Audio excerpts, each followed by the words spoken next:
The Arrest of Arsène Lupin. It was a strange ending to a voyage that had commenced in a most auspicious manner.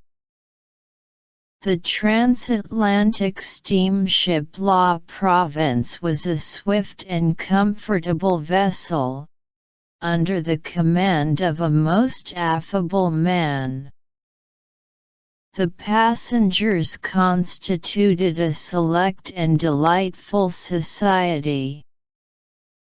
The charm of new acquaintances and improvised amusements served to make the time pass agreeably. We enjoyed the pleasant sensation of being separated from the world, living, as it were, upon an unknown island, and consequently obliged to be sociable with each other. Have you ever stopped to consider how much originality and spontaneity emanate from these various individuals who, on the preceding evening, did not even know each other, and who are now, for several days, condemned to lead a life of extreme intimacy, jointly defying the anger of the ocean, the terrible onslaught of the waves, the violence of the tempest, and the agonizing monotony of the calm and sleepy water? Such a life becomes a sort of tragic existence, with its storms and its grandeurs, its monotony, and its diversity, and that is why, perhaps, we embark upon that short voyage with mingled feelings of pleasure and fear. But, during the past few years, a new sensation had been added to the life of the transatlantic traveler. The little floating island is now attached to the world from which it was once quite free. A bond united them, even in the very heart of the watery wastes of the Atlantic. That bond is the wireless telegraph, by means of which we receive news in the most mysterious manner. We know full well that the message is not transported by the medium of a hollow wire. No, the mystery is even more inexplicable, more romantic, and we must have recourse to the wings of the air in order to explain this new miracle. During the first day of the voyage, we felt that we were being followed, escorted, preceded even, by that distant voice, which, from time to time, whispered to one of us a few words from the receding world. Two friends spoke to me. 10, 20 others sent gay or somber words of parting to other passengers. On the second day, at a distance of 500 miles from the French coast, in the midst of a violent storm, we received the following message by means of the wireless telegraph. Arsène Lupin is on your vessel, first cabin, blonde hair, wound right forearm, traveling alone under name of R. At that moment, a terrible flash of lightning rent the stormy skies. The electric waves were interrupted. The remainder of the dispatch never reached us. Of the name under which Arsène Lupin was concealing himself, we knew only the initial. If the news had been of some other character, I have no doubt that the secret would have been carefully guarded by the telegraphic operator as well as by the officers of the vessel. But it was one of those events calculated to escape from the most rigorous discretion. The same day, no one knew how, the incident became a matter of current gossip, and every passenger was aware that the famous Arsène Lupin was hiding in our midst. Arsène Lupin in our midst. The irresponsible burglar whose exploits had been narrated in all the newspapers during the past few months. The mysterious individual with whom Ganimard, our shrewdest detective, had been engaged in an implacable conflict amidst interesting and picturesque surroundings.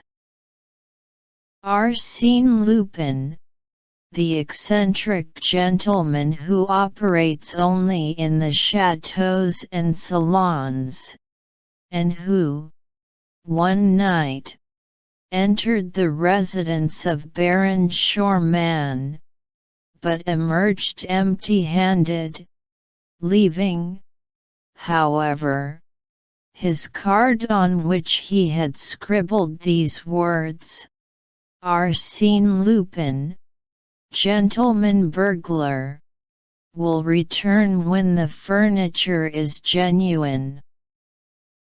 Arsène Lupin, the man of 1,000 disguises, in turn a chauffeur, detective, bookmaker, Russian physician, Spanish bullfighter, commercial traveler, robust youth, or decrepit old man. Then consider this startling situation. Arsène Lupin was wandering about within the limited bounds of a transatlantic steamer, in that very small corner of the world, in that dining saloon, in that smoking room, in that music room. Arsène Lupin was, perhaps, this gentleman, or that one, my neighbor at the table, the sharer of my stateroom. And this condition of affairs will last for 5 days, exclaimed Miss Nellie Underdown, next morning. It is unbearable. I hope he will be arrested.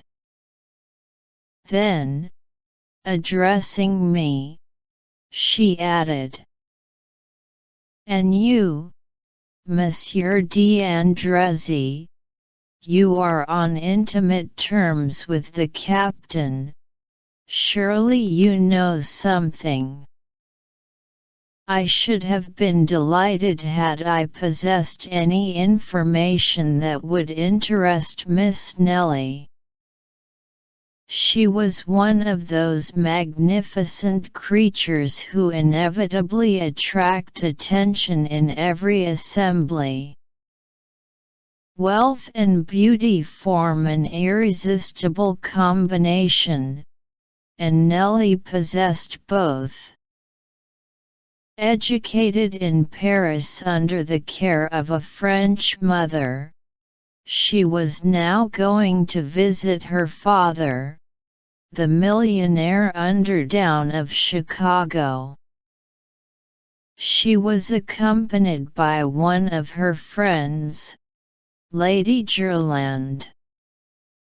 At first, I had decided to open a flirtation with her, but, in the rapidly growing intimacy of the voyage, I was soon impressed by her charming manner and my feelings became too deep and reverential for a mere flirtation.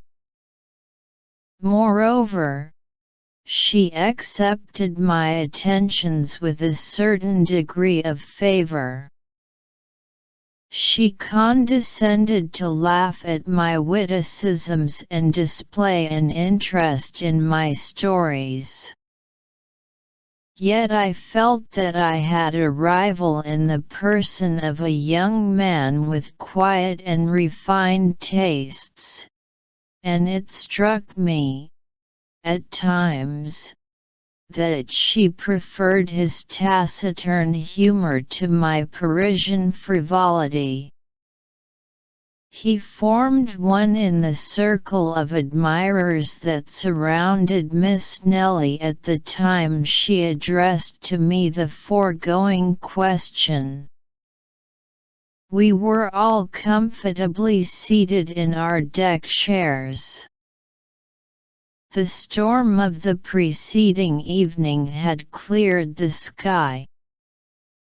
The weather was now delightful. I have no definite knowledge, mademoiselle, I replied, but cannot we, ourselves, investigate the mystery quite as well as the detective Ganimard, the personal enemy of Arsène Lupin? Oh, you are progressing very fast, monsieur. Not at all, mademoiselle. In the first place, let me ask, do you find the problem a complicated one? Very complicated. Have you forgotten the key we hold for the solution to the problem? What key? In the first place, Lupin calls himself Monsieur R. Rather vague information, she replied. Secondly, he is traveling alone. Does that help you? She asked. Thirdly, he is blonde. Well, then we have only to peruse the passenger list, and proceed by process of elimination. I had that list in my pocket. I took it out and glanced through it. Then I remarked, I find that there are only 13 men on the passenger list whose names begin with the letter R. Only 13. Yes, in the first cabin. And of those 13, I find that 9 of them are accompanied by women, children, or servants. That leaves only 4 who are traveling alone. First, the Marquis de Raverdun, secretary to the American ambassador, interrupted Miss Nellie. I know him. Major Rawson, I continued. He is my uncle, someone said. Monday. Rivolta. Here, exclaimed an Italian, whose face was concealed beneath a heavy black beard. Miss Nellie burst into laughter, and exclaimed, "That gentleman can scarcely be called a blonde." "Very well, then," I said, "we are forced to the conclusion that the guilty party is the last one on the list. What is his name?" "Monday." "Arsène. Does anyone know him?" No one answered. But Miss Nellie turned to the taciturn young man, whose attentions to her had annoyed me, and said, "Well, Monsieur Arsène, why do you not answer?" All eyes were now turned upon him. He was a blonde. I must confess that I myself felt a shock of surprise, and the profound silence that followed her question indicated that the others present also viewed the situation with a feeling of sudden alarm.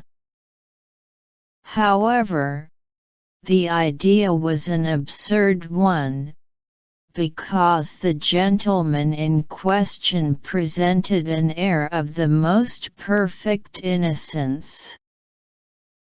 "Why do I not answer?" he said. "Because, considering my name, my position as a solitary traveler and the color of my hair, I have already reached the same conclusion, and now think that I should be arrested." He presented a strange appearance as he uttered these words. His thin lips were drawn closer than usual and his face was ghastly pale, whilst his eyes were streaked with blood. Of course, he was joking, yet his appearance and attitude impressed us strangely. "But you have not the wound," said Miss Nellie, naively. "That is true," he replied, "I lack the wound." Then he pulled up his sleeve, removing his cuff, and showed us his arm. But that action did not deceive me. He had shown us his left arm, and I was on the point of calling his attention to the fact, when another incident diverted our attention. Lady Gerland, Miss Nellie's friend, came running towards us in a state of great excitement, exclaiming, "My jewels! My pearls! Someone has stolen them all." No, they were not all gone, as we soon found out. The thief had taken only part of them, a very curious thing. Of the diamond sunbursts, jeweled pendants, bracelets, and necklaces, the thief had taken, not the largest but the finest and most valuable stones. The mountings were lying upon the table. I saw them there, despoiled of their jewels, like flowers from which the beautiful colored petals had been ruthlessly plucked. And this theft must have been committed at the time Lady Jerland was taking her tea, in broad daylight, in a stateroom opening on a much frequented corridor. Moreover, the thief had been obliged to force open the door of the stateroom, search for the jewel case, which was hidden at the bottom of a hat box, open it, select his booty and remove it from the mountings. Of course, all the passengers instantly reached the same conclusion: it was the work of Arsène Lupin. That day, at the dinner table, the seats to the right and left of Rosanne remained vacant, and, during the evening, it was rumored that the captain had placed him under arrest, which information produced a feeling of safety and relief. We breathed once more. That evening, we resumed our games and dances. Miss Nellie, especially, displayed a spirit of thoughtless gaiety which convinced me that if Rosanne's attentions had been agreeable to her in the beginning, she had already forgotten them. Her charm and good humor completed my conquest. At midnight, under a bright moon, I declared my devotion with an ardor that did not seem to displease her. But, next day, to our general amazement, Rosanne was at liberty. We learned that the evidence against him was not sufficient. He had produced documents that were perfectly regular, which showed that he was the son of a wealthy merchant of Bordeaux. Besides, his arms did not bear the slightest trace of a wound. Documents. Certificates of birth, exclaimed the enemies of Rosanne. Of course, Arsène Lupin will furnish you as many as you desire. And as to the wound, he never had it, or he has removed it. Then it was proven that, at the time of the theft, Rosanne was promenading on the deck. To which fact, his enemies replied that a man like Arsène Lupin could commit a crime without being actually present. And then, apart from all other circumstances, there remained one point which even the most skeptical could not answer: who except Rosanne was traveling alone, was a blonde, and bore a name beginning with R? To whom did the telegram point, if it were not Rosanne? And when Rosanne, a few minutes before breakfast, came boldly toward our group, Miss Nellie and Lady Jerland arose and walked away. An hour later, a manuscript circular was passed from hand to hand amongst the sailors, the stewards, and the passengers of all classes. It announced that Monday, Louis Rozaine offered a reward of 10,000 francs for the discovery of Arsène Lupin or other person in possession of the stolen jewels. And if no one assists me, I will unmask the scoundrel myself, declared Rozaine. Rozaine against Arsène Lupin, or rather, according to current opinion, Arsène Lupin himself against Arsène Lupin. The contest promised to be interesting. Nothing developed during the next 2 days. We saw Rozaine wandering about, day and night, searching, questioning, investigating. The captain, also, displayed commendable activity.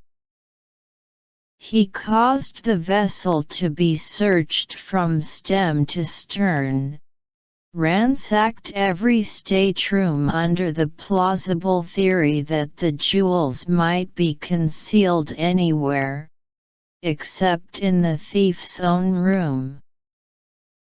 "I suppose they will find out something soon," remarked Miss Nellie to me.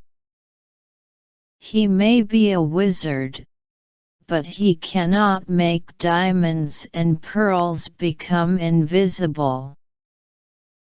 "Certainly not," I replied, "but he should examine the lining of our hats and vests and everything we carry with us." Then, exhibiting my Kodak, a 9x12 with which I had been photographing her in various poses, I added, in an apparatus no larger than that, a person could hide all of Lady Jerland's jewels. He could pretend to take pictures and no one would suspect the game. But I have heard it said that every thief leaves some clue behind him. "That may be generally true," I replied, "but there is one exception, Arsène Lupin." "Why?" "Because he concentrates his thoughts not only on the theft, but on all the circumstances connected with it that could serve as a clue to his identity. A few days ago, you were more confident." "Yes, but since then I have seen him at work." "And what do you think about it now?" she asked.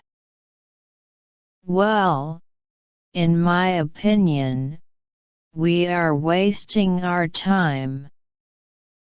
And, as a matter of fact, the investigation had produced no result.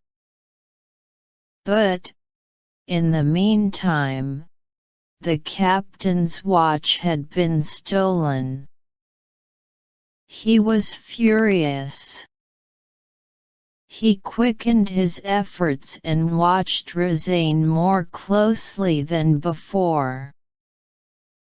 But, on the following day, the watch was found in the second officer's collar box. This incident caused considerable astonishment, and displayed the humorous side of Arsène Lupin, burglar though he was, but dilettante as well. He combined business with pleasure. He reminded us of the author who almost died in a fit of laughter provoked by his own play. Certainly, he was an artist in his particular line of work, and whenever I saw Rosane, gloomy and reserved, and thought of the double role that he was playing, I accorded him a certain measure of admiration. On the following evening, the officer on deck duty heard groans emanating from the darkest corner of the ship. He approached and found a man lying there, his head enveloped in a thick grey scarf and his hands tied together with a heavy cord. It was Rosane. He had been assaulted, thrown down and robbed.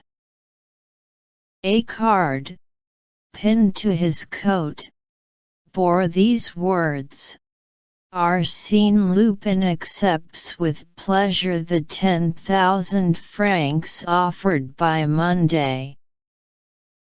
Rosane. As a matter of fact, the stolen pocketbook contained 20,000 francs. Of course, some accused the unfortunate man of having simulated this attack on himself. But, apart from the fact that he could not have bound himself in that manner, it was established that the writing on the card was entirely different from that of Rosane, but, on the contrary, resembled the handwriting of Arsène Lupin as it was reproduced in an old newspaper found on board. Thus it appeared that Rosane was not Arsène Lupin, but was Rosane, the son of a Bordeaux merchant. And the presence of Arsène Lupin was once more affirmed, and that in a most alarming manner. Such was the state of terror amongst the passengers that none would remain alone in a stateroom or wander singly in unfrequented parts of the vessel. We clung together as a matter of safety. And yet the most intimate acquaintances were estranged by a mutual feeling of distrust. Arsène Lupin was, now, anybody and everybody. Our excited imaginations attributed to him miraculous and unlimited power. We supposed him capable of assuming the most unexpected disguises, of being, by turns, the highly respectable Major Rawson or the noble Marquis de Raverdun, or even, for we no longer stopped with the accusing letter of R, or even such or such a person well known to all of us, and having wife, children, and servants. The first wireless dispatches from America brought no news, at least. The captain did not communicate any to us. The silence was not reassuring. Our last day on the steamer seemed interminable. We lived in constant fear of some disaster. This time, it would not be a simple theft or a comparatively harmless assault. It would be a crime, a murder. No one imagined that Arsène Lupin would confine himself to those two trifling offences. Absolute master of the ship, the authorities powerless. He could do whatever he pleased. Our property and lives were at his mercy. Yet those were delightful hours for me, since they secured to me the confidence of Miss Nellie. Deeply moved by those startling events and being of a highly nervous nature, she spontaneously sought at my side a protection and security that I was pleased to give her. Inwardly, I blessed Arsène Lupin. Had he not been the means of bringing me and Miss Nellie closer to each other? Thanks to him, I could now indulge in delicious dreams of love and happiness, dreams that, I felt, were not unwelcome to Miss Nellie. Her smiling eyes authorized me to make them.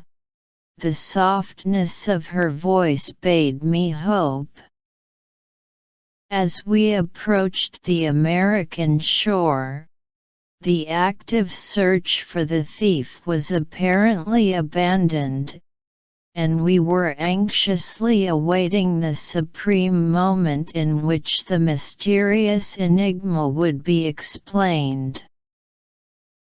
Who was Arsène Lupin? Under what name, under what disguise was the famous Arsène Lupin concealing himself? And, at last, that supreme moment arrived. If I live 100 years, I shall not forget the slightest details of it. "How pale you are, Miss Nellie," I said to my companion, as she leaned upon my arm, almost fainting. "And you?" she replied. "Ah, you are so changed. Just think, this is a most exciting moment, and I am delighted to spend it with you, Miss Nellie. I hope that your memory will sometimes revert. But she was not listening. She was nervous and excited. The gangway was placed in position, but, before we could use it, the uniformed customs officers came on board. Miss Nellie murmured, "I shouldn't be surprised to hear that Arsène Lupin escaped from the vessel during the voyage. Perhaps he preferred death to dishonor, and plunged into the Atlantic rather than be arrested." "Oh, do not laugh," she said. Suddenly I started, and, in answer to her question, I said, "Do you see that little old man standing at the bottom of the gangway? With an umbrella and an olive-green coat? It is Ganimard." "Ganimard?" "Yes, the celebrated detective who has sworn to capture Arsène Lupin. Ah! I can understand now why we did not receive any news from this side of the Atlantic. Ganimard was here. And he always keeps his business secret. Then you think he will arrest Arsène Lupin? Who can tell? The unexpected always happens when Arsène Lupin is concerned in the affair. Oh! She exclaimed, with that morbid curiosity peculiar to women. I should like to see him arrested. You will have to be patient. No doubt, Arsène Lupin has already seen his enemy and will not be in a hurry to leave the steamer. The passengers were now leaving the steamer. Leaning on his umbrella, with an air of careless indifference, Ganimard appeared to be paying no attention to the crowd that was hurrying down the gangway. The Marquis de Raverdun, Major Rawson, the Italian Rivalta, and many others had already left the vessel before Razaine appeared. Poor Razaine! Perhaps it is he, after all, said Miss Nellie to me. What do you think? I think it would be very interesting to have Ganimard and Razaine in the same picture. You take the camera. I am loaded down. I gave her the camera, but too late for her to use it. Razaine was already passing the detective. An American officer, standing behind Ganimard, leaned forward and whispered in his ear. The French detective shrugged his shoulders and Razaine passed on. Then, my God! Who was Arsène Lupin? Yes, said Miss Nellie, aloud. Who can it be? Not more than 20 people now remained on board. She scrutinized them one by one, fearful that Arsène Lupin was not amongst them. We cannot wait much longer, I said to her. She started toward the gangway. I followed. But we had not taken 10 steps when Ganimard barred our passage. Well, what is it? I exclaimed. One moment, monsieur. What's your hurry? I am escorting mademoiselle. One moment, he repeated, in a tone of authority. Then, gazing into my eyes, he said, Arsène Lupin, is it not? I laughed, and replied, no, simply Bernard d'Andrézy. Bernard d'Andrézy died in Macedonia 3 years ago.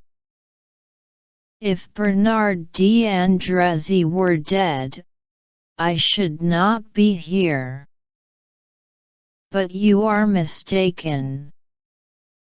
Here are my papers.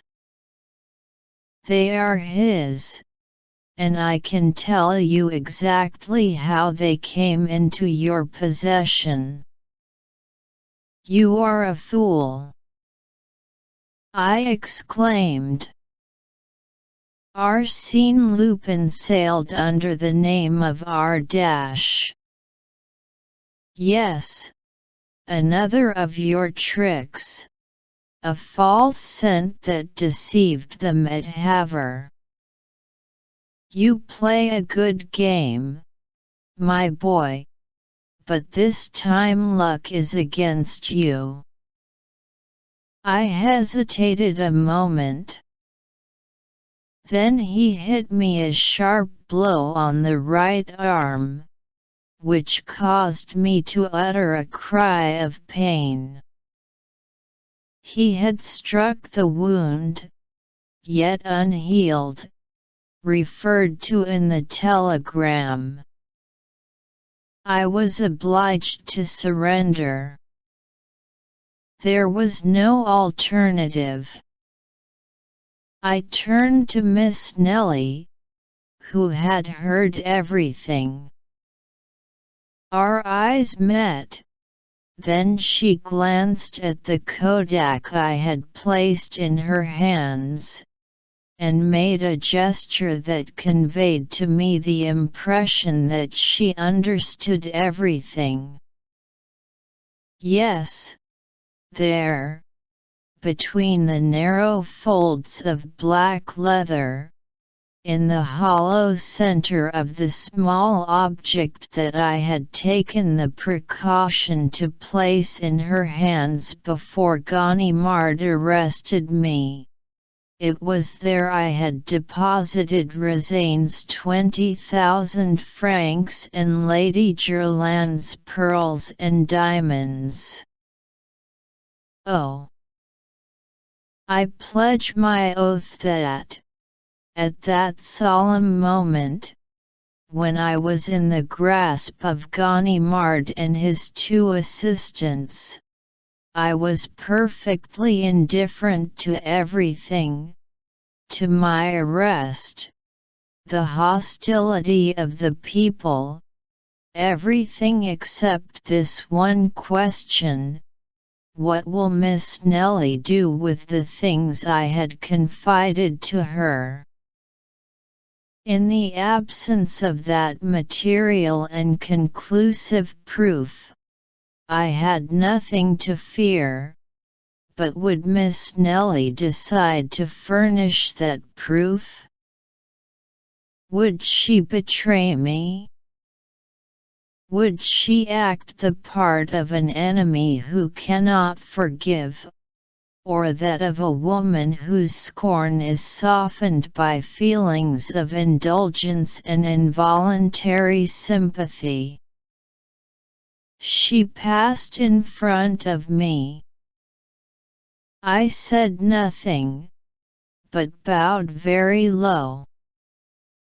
Mingled with the other passengers, she advanced to the gangway with my kodak in her hand. It occurred to me that she would not dare to expose me publicly, but she might do so when she reached a more private place. However, when she had passed only a few feet down the gangway, with a movement of simulated awkwardness, she let the camera fall into the water between the vessel and the pier. Then she walked down the gangway, and was quickly lost to sight in the crowd. She had passed out of my life forever. For a moment, I stood motionless. Then, to Ganimard's great astonishment, I muttered, What a pity that I am not an honest man." Such was the story of his arrest as narrated to me by Arsène Lupin himself. The various incidents, which I shall record in writing at a later day, have established between us certain ties. Shall I say of friendship? Yes, I venture to believe that Arsène Lupin honors me with his friendship, and that it is through friendship that he occasionally calls on me, and brings, into the silence of my library, his youthful exuberance of spirits, the contagion of his enthusiasm, and the mirth of a man for whom destiny has naught but favors and smiles. His portrait? How can I describe him? I have seen him 20 times, and each time he was a different person. Even he himself said to me on one occasion, "I no longer know who I am. I cannot recognize myself in the mirror." Certainly, he was a great actor, and possessed a marvelous faculty for disguising himself. Without the slightest effort, he could adopt the voice, gestures, and mannerisms of another person. "Why," said he, "why should I retain a definite form and feature? Why not avoid the danger of a personality that is ever the same? My actions will serve to identify me." Then he added, with a touch of pride, "So much the better if no one can ever say with absolute certainty, 'There is Arsène Lupin.' The essential point is that the public may be able to refer to my work and say, without fear of mistake, 'Arsène Lupin did that.'" The end.